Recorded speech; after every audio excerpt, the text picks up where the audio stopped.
ఏదైతే కొంతమంది వైసీపీ నాయకులు అలాగే వాళ్ళకి అనుబంధంగా ఉన్నటువంటి కొంతమంది కార్మిక సంఘాలు నాయకులు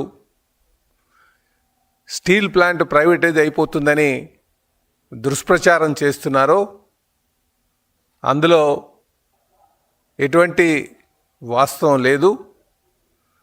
ప్రైవేటైజ్ చేసేస్తారు, ప్లాంట్ ప్రైవేటైజ్ అయిపోతుంది అని వీళ్ళు ప్రజల్లోని, కార్మికుల్లోని, నిర్వాసితుల్లోని ఒక అపోహ సృష్టించి దాని మీద బతకడానికి ప్రయత్నం చేస్తున్నారు.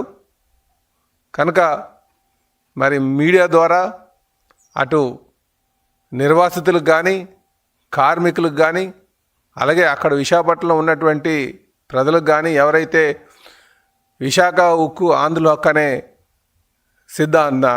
నినాదమైన నమ్మకం ఉన్నారో వాళ్ళందరికీ తెలియజేసేది స్టీల్ ప్లాంటు ఎప్పటికీ ప్రైవేటైజ్ కాదు.